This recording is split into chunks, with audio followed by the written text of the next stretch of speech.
Fauci's emails.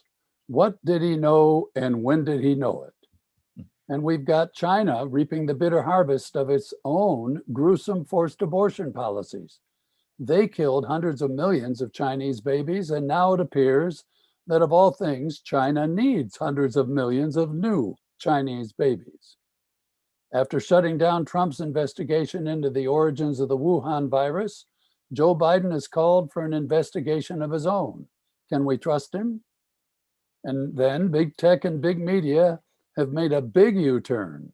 They put a blackout on Steve Mosher and the topic he raised 15 months ago, but now they admit that the Chinese Communist Party's high-level biolab could have been the source of the virus that caused the pandemic.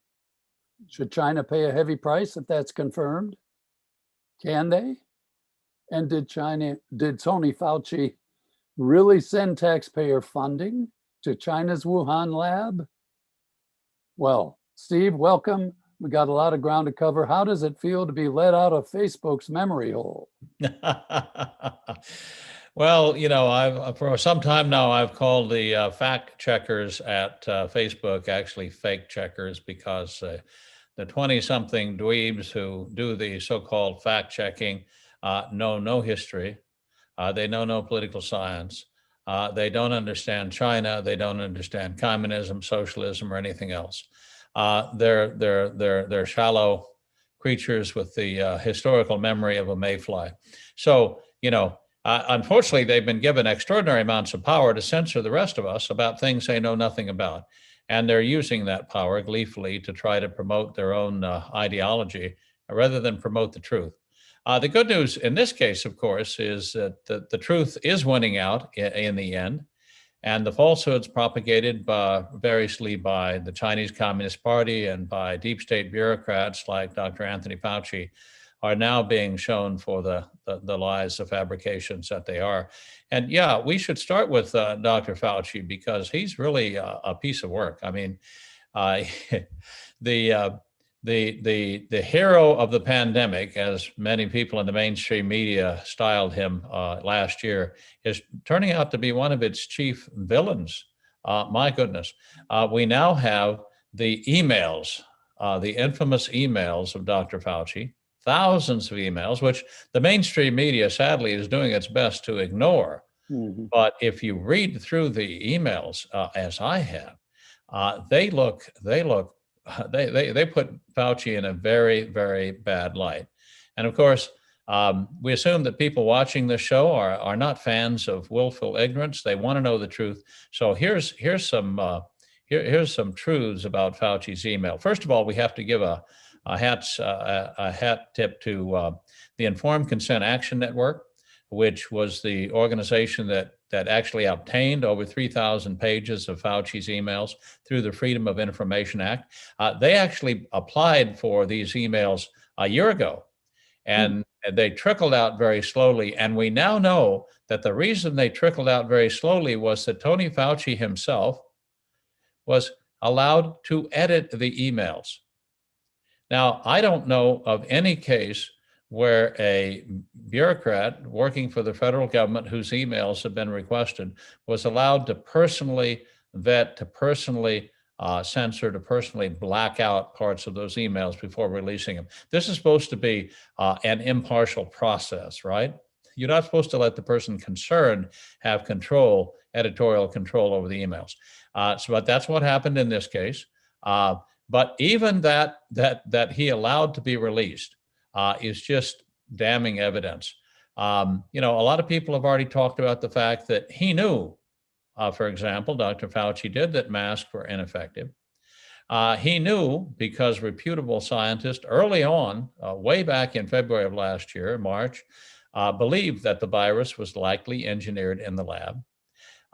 Some of the things that you may not have heard about is that he ignored positive reports about how some drugs could be used to treat the China virus, some drugs that became famous when President Trump mentioned them.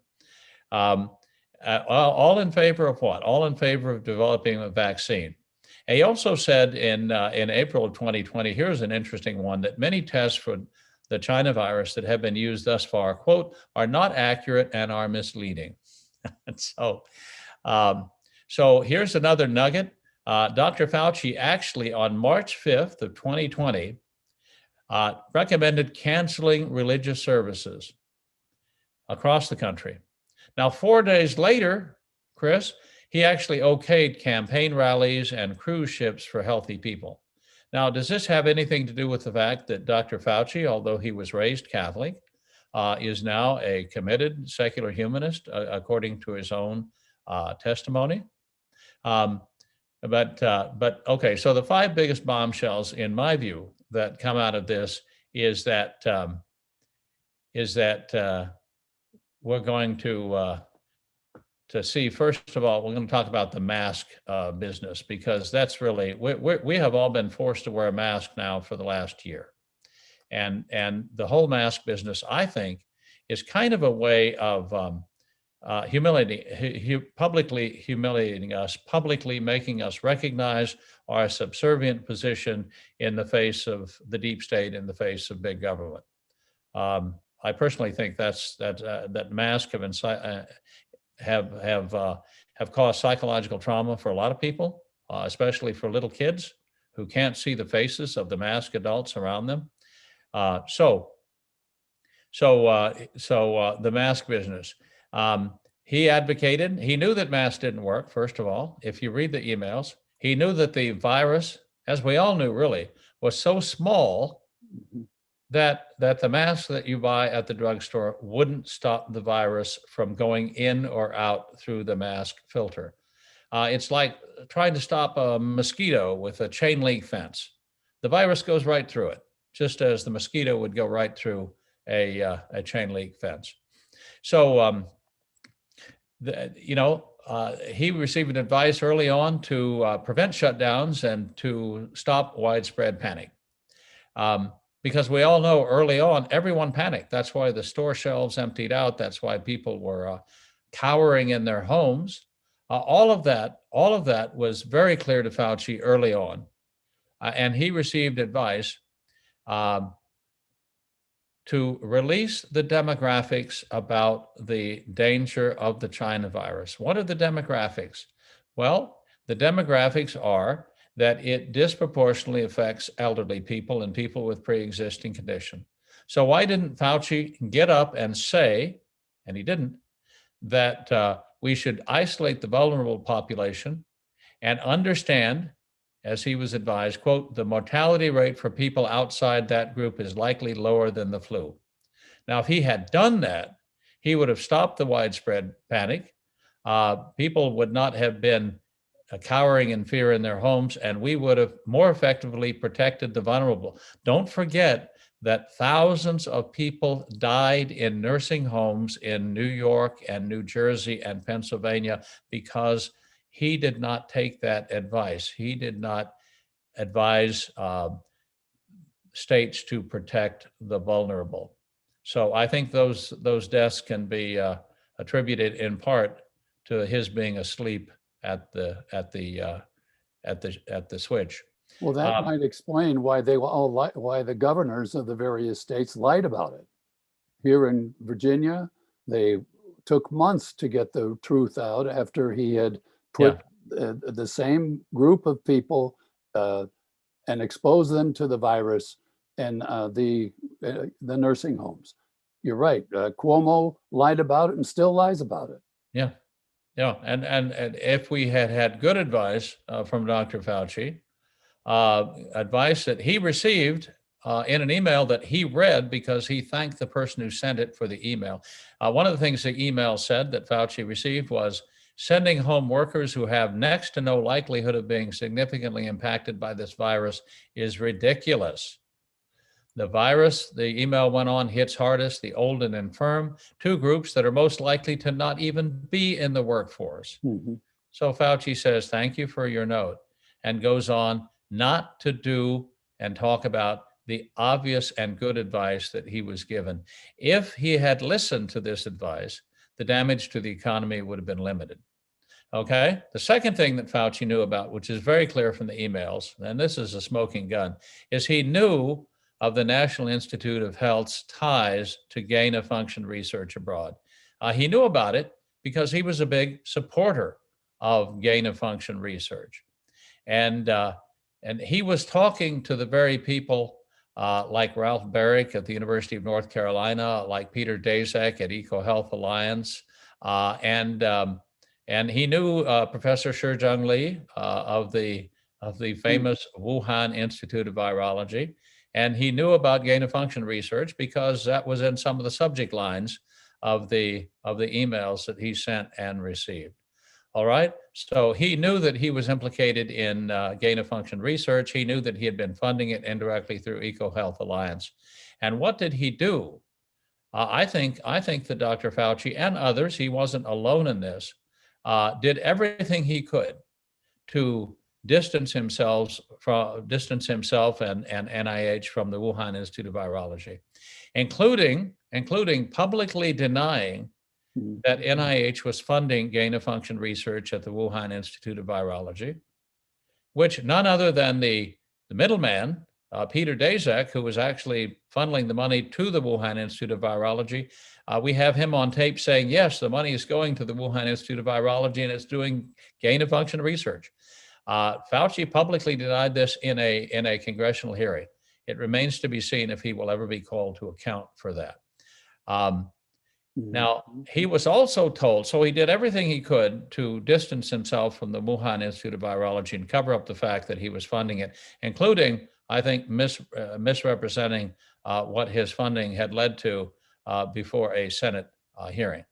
Now, the other thing he did, and this is also a big deal, is that Fauci was told very early on by reputable scientists that the China virus, COVID-19, may have been engineered. Now, he should have known this because, look, I went through an advanced degree program in biology a long time ago. But if you look at the genome of the coronavirus, the backbone of the China virus, you see there's an artificial insertion right where the spike protein is. Now, if that's evident to me after reading a few scientific papers about that, it certainly should have been evident to leaped out at Tony Fauci, who's supposed to be an expert in viruses, right? And he should have known this from the beginning. But we know in the emails that he was also told this by other people like Christian Anderson of the Scripps Institute. Now, the curious thing about the email from Dr. Christian Anderson of the Scripps Institute is that it says that the China virus has, quote, unusual features that, quote, potentially look engineered.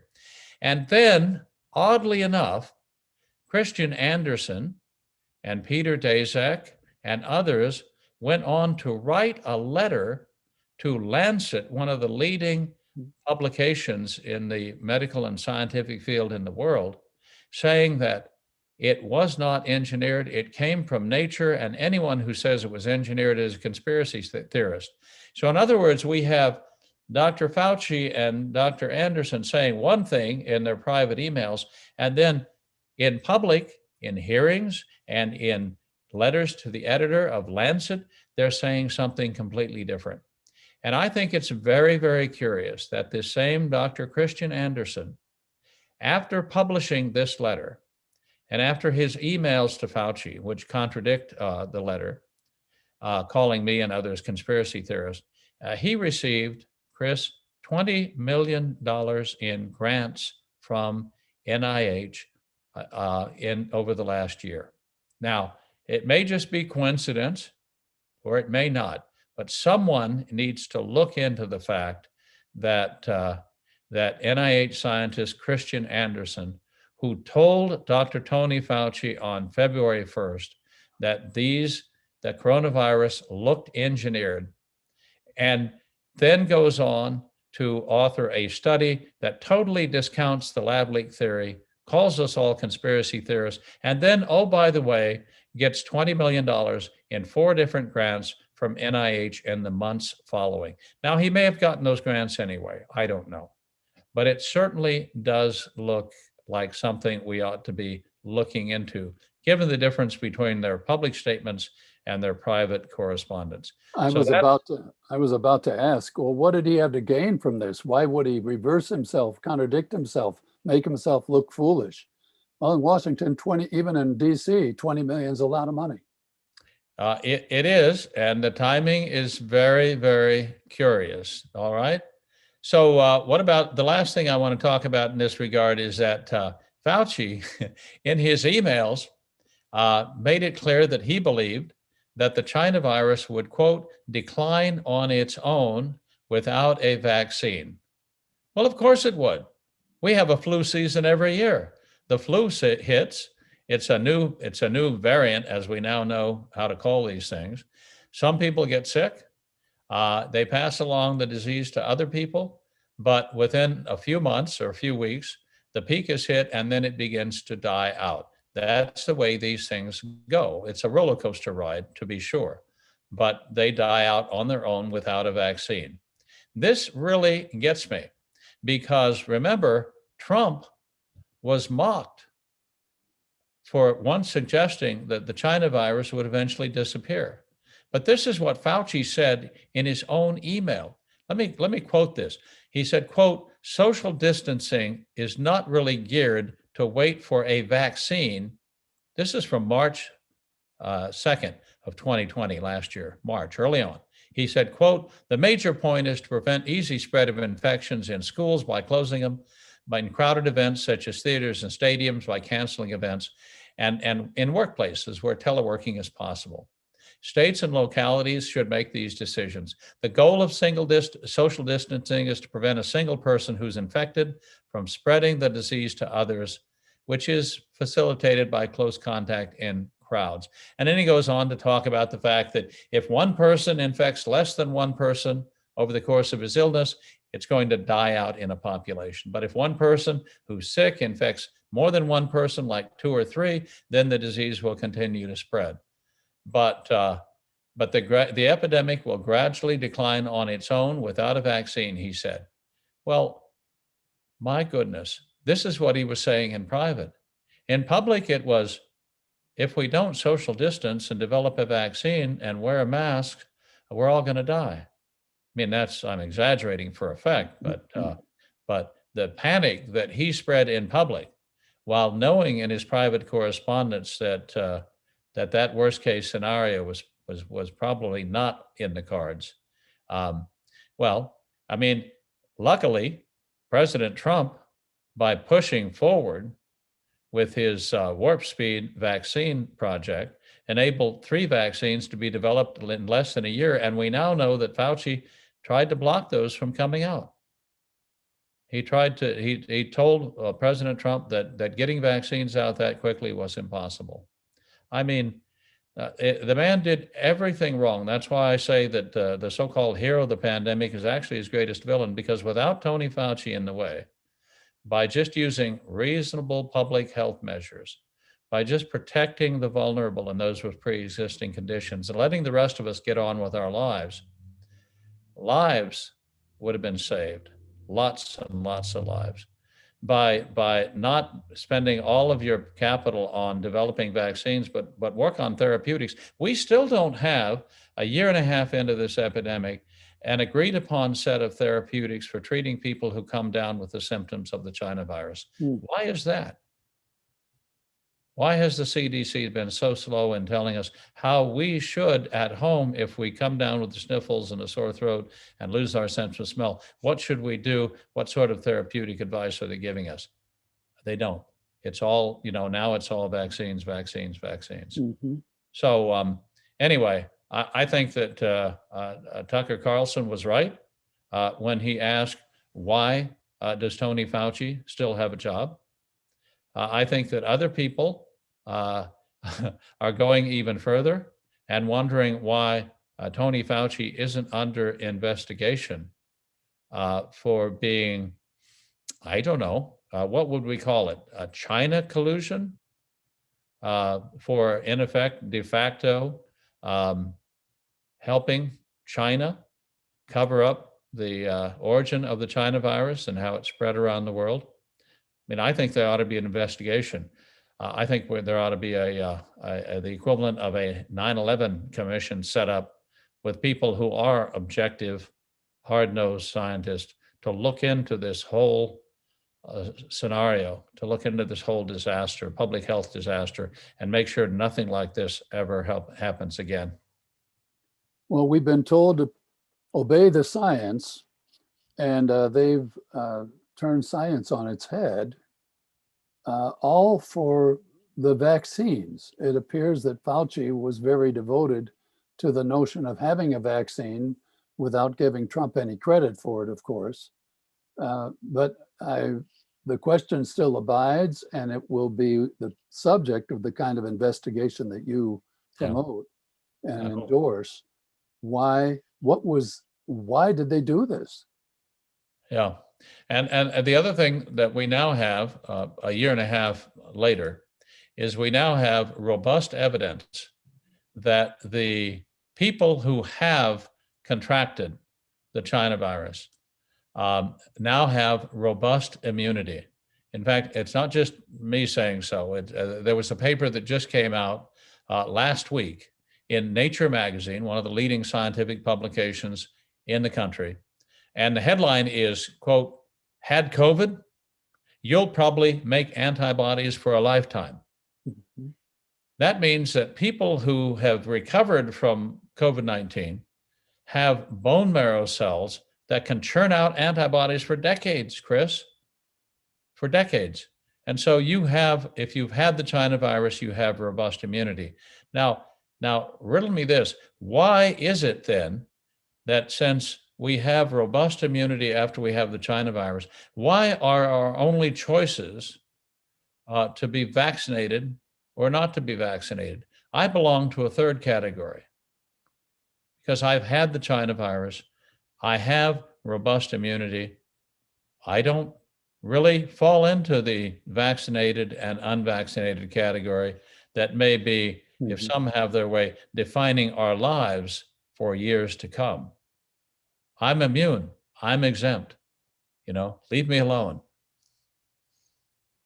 Well, I think there's a lot down the road that if we turn over the right rocks, we'll find the answers to your questions. Yeah.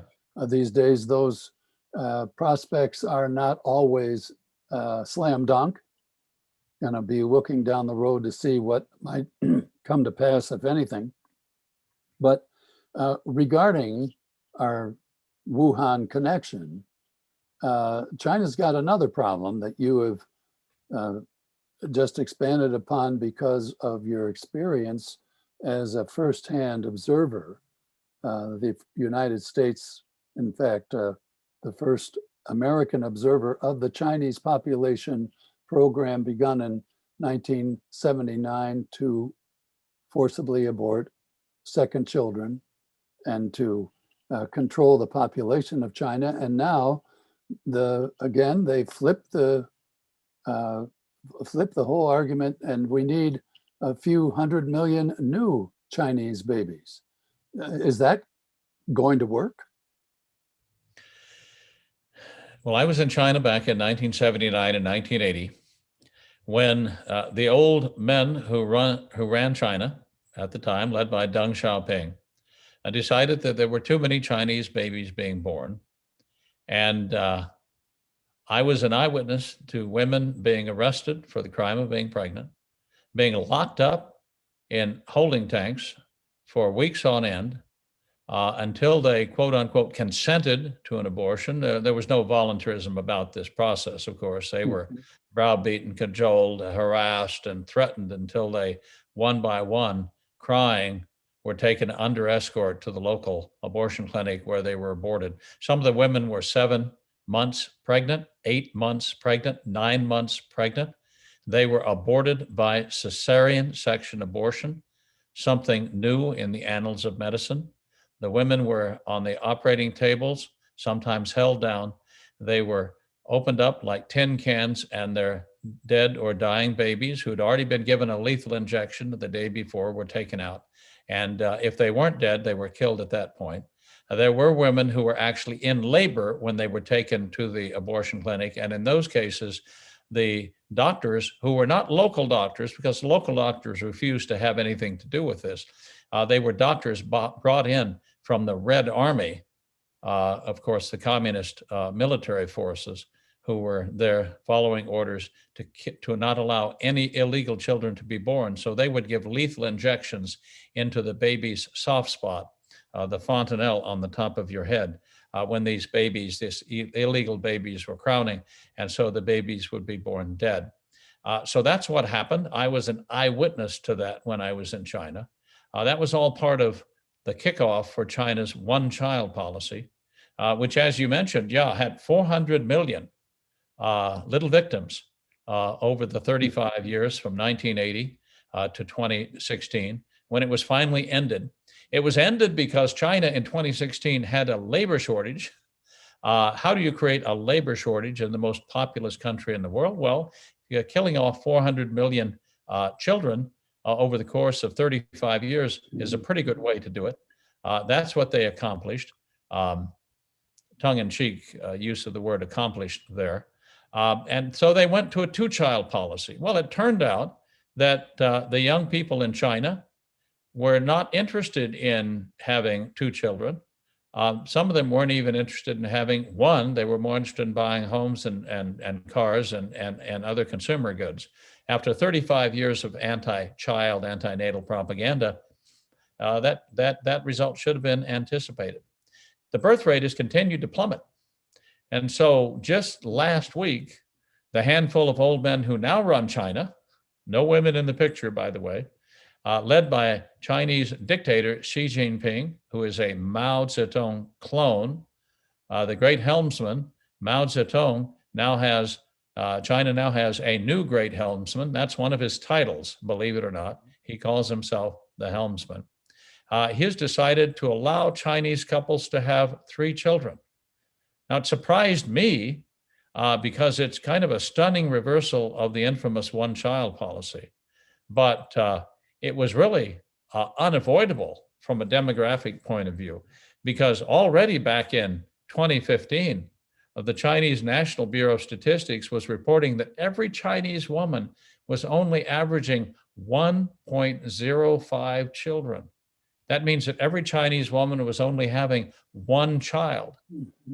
That was the second lowest fertility rate in the world. The only little city state that's lower is Singapore. Singapore is all city. It has no countryside. I mean, it's 22 square miles. It's a tiny place. Everybody lives in high-rise apartment buildings. It's hard to raise a large family in those circumstances.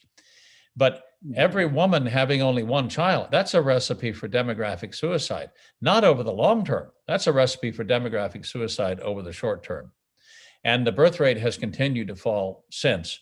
In 2018 rather, there were 14.65 million babies born in China.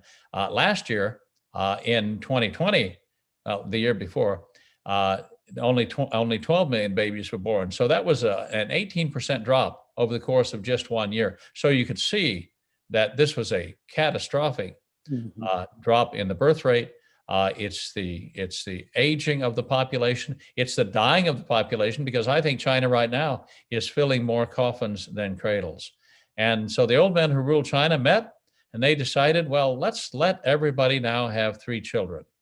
Now, I must tell you that the reaction of the Chinese people has been about as angry and furious as I have seen in a long time. Now, the censors are working overtime, of course, to delete criticism of the Chinese Communist Party. But you got a lot of people going on the Chinese equivalent of Twitter, which is called Weibo, and saying things like, I don't know, here's one quote. "Don't make me laugh," one woman said on Weibo. She said, "Married only children," that is to say, she's an only child and she's married, "have 4 elderly parents to care for.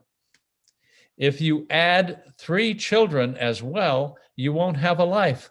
Well, of course you won't have a life. You're caring for 4 elderly parents.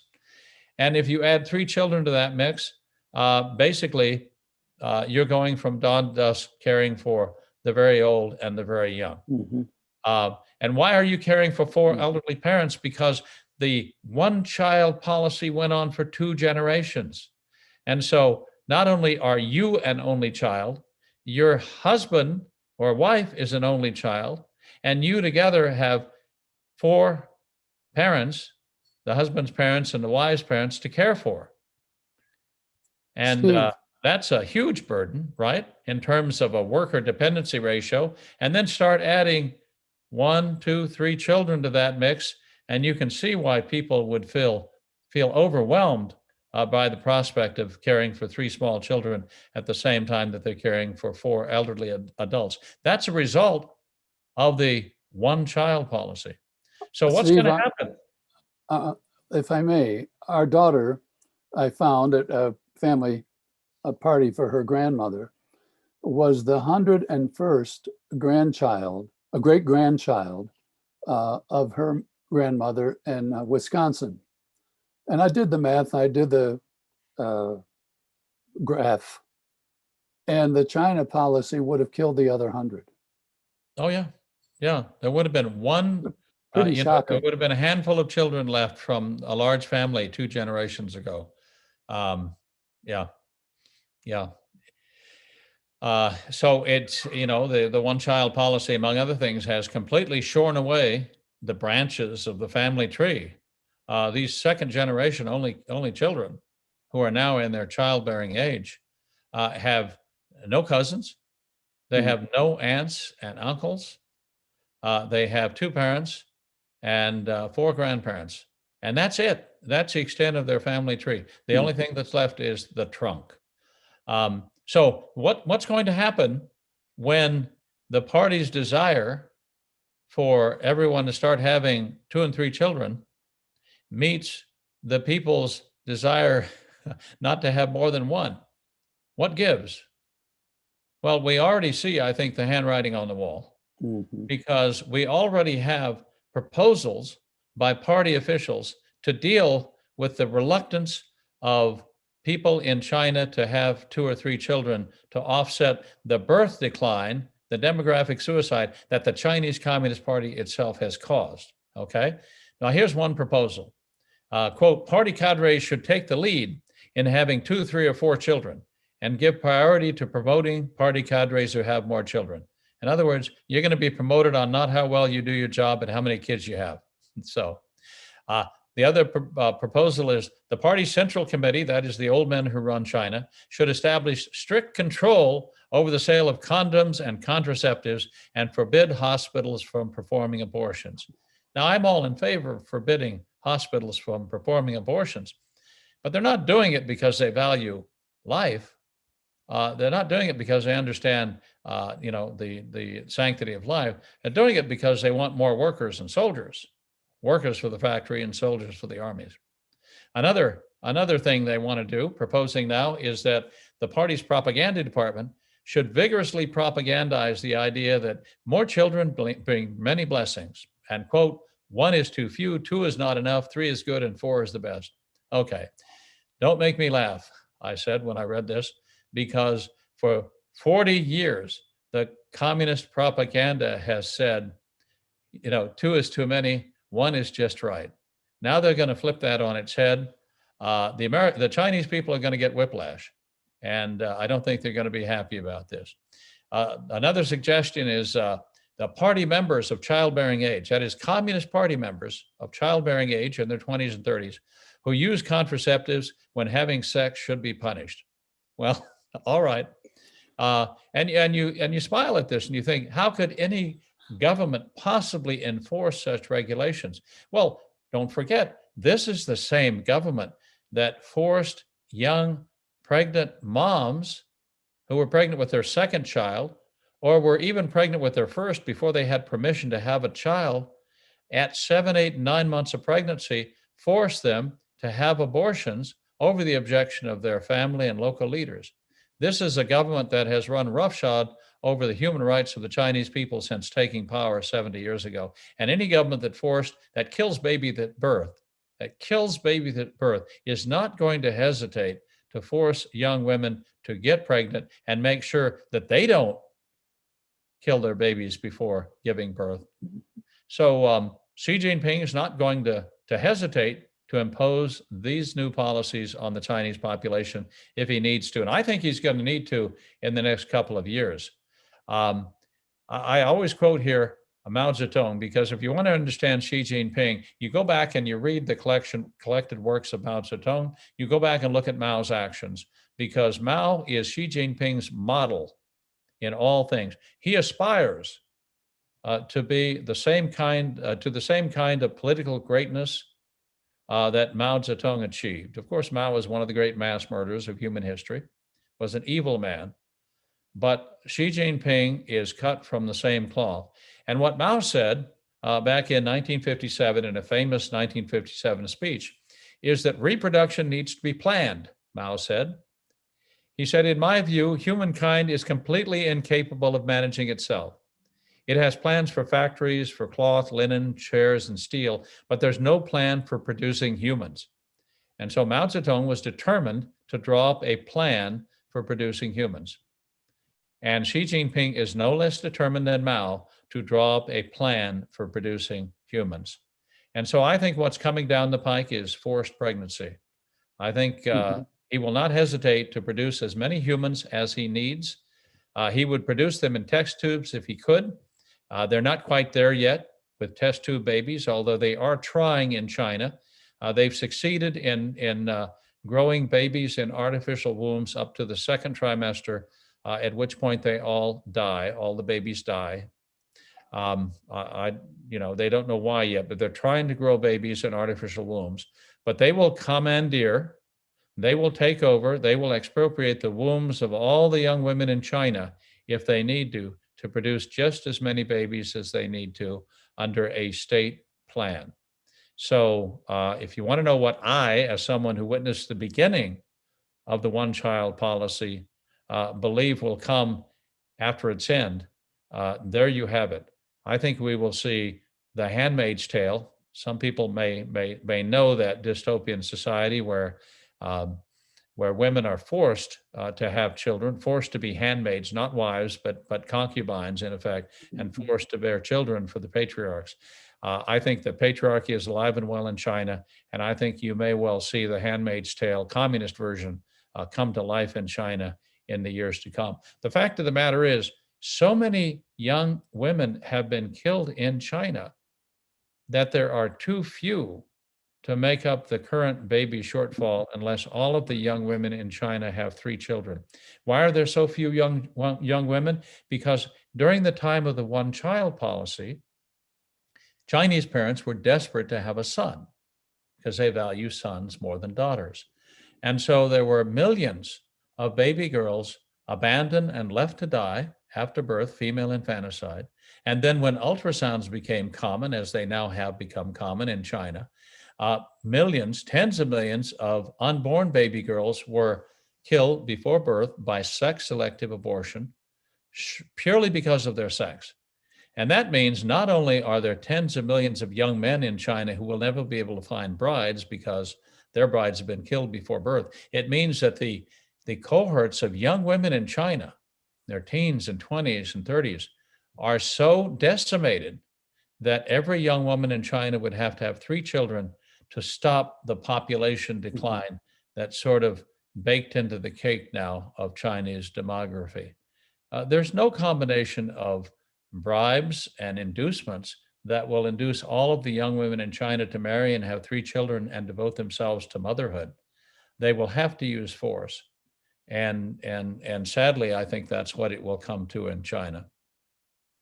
Well, Steve, we don't have a crystal ball, but you're leaving us with 2 very important issues that are full of unknowns.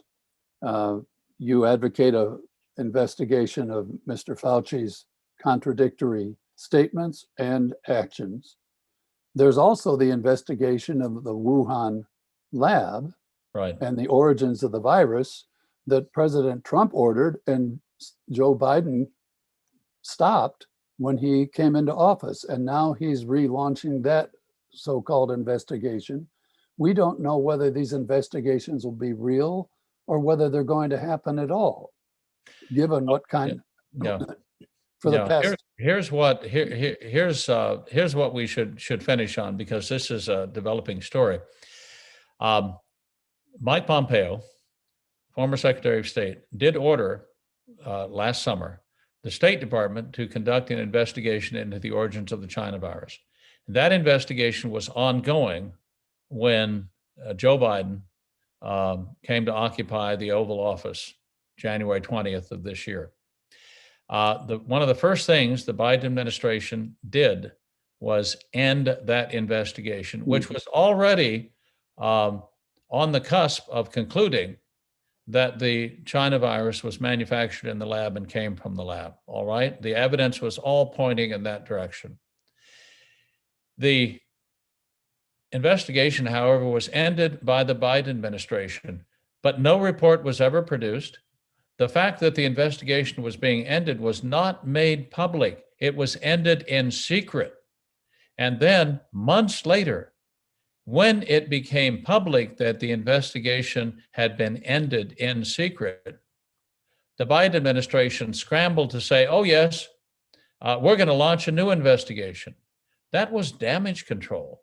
They were caught with their hand in the China cookie jar because they thought they were simply going to end the investigation and that the lab origin theory was going to go away. They could put it to rest forever and just go on to ignore the fact that China had unleashed a pandemic on the world that has killed millions and caused trillions of dollars in economic damage.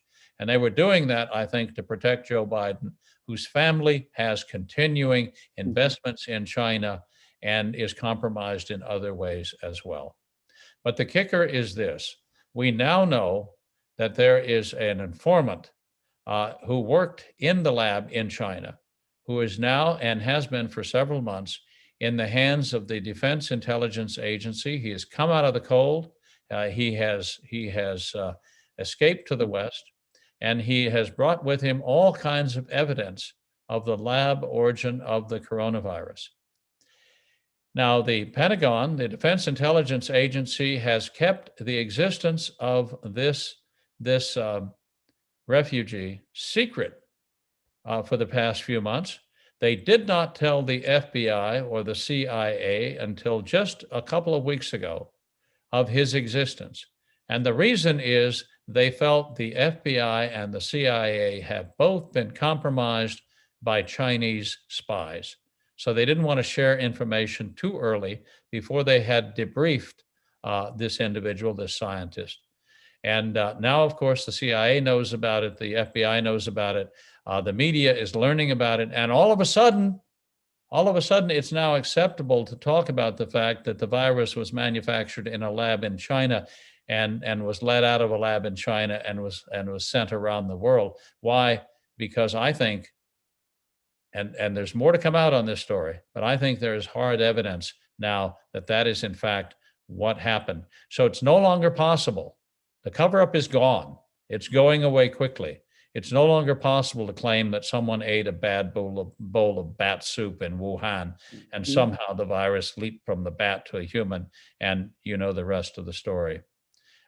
That's going away quickly because we've got now more and more evidence that those of us, and I include myself in this, who last February were saying probably came from the lab. We know they have a bioweapons program. We know they're doing this dangerous gain of function experimentation. We know that the Chinese labs have a bad history of leaking. We know the Chinese Communist Party would not hesitate to inflict a deadly virus on the world, use it as a bioweapon. Those of us who are saying that are now being vindicated in real time. Well, Steve, this is grist for our mill. I remember Father Augustine, a Trappist, told me long ago that God's wheel grinds slow, but it grinds fine. So this wheel is going to be grinding, it looks like, for quite a while. And it brings back reminiscences of another era when we had a very weak in health, but very strong in ego president confronting a communist dictator. In this case, it was FDR and Stalin. And the very weak and debilitated president thought that he could handle Uncle Joe that he was comfortable in manipulating this communist dictator, and we know what happened then. So, Well, of course, the difference is that FDR's son was not in business with the Soviet regime, nor had he gone to Moscow to cavort with various people in various unseemly ways. In FDR's case, it was weak. He had bad advice from socialists and communists within his own administration, and he gave away Eastern Europe to communism. We cannot give away East Asia to the Chinese Communist Party because they won't stop with That's Taiwan right. or the South China Sea. They will continue to move forward until they are stopped. So this evil, this cancer that has released a bioweapon on the world must be contained, and it must be contained now. Amen to that, Steve. And with that note, we invite you to come back and see us in a couple of weeks, folks, as we do another roundup of the news. In the meantime, I'm Christopher Manion. I'm speaking from the Population Research Institute in Front Royal, and we've been talking with our president, Stephen Mosher. And I thank you for listening. Steve, thanks for joining us. And let's hope that the truth comes out and that it will come out soon. Amen. Thanks for joining us.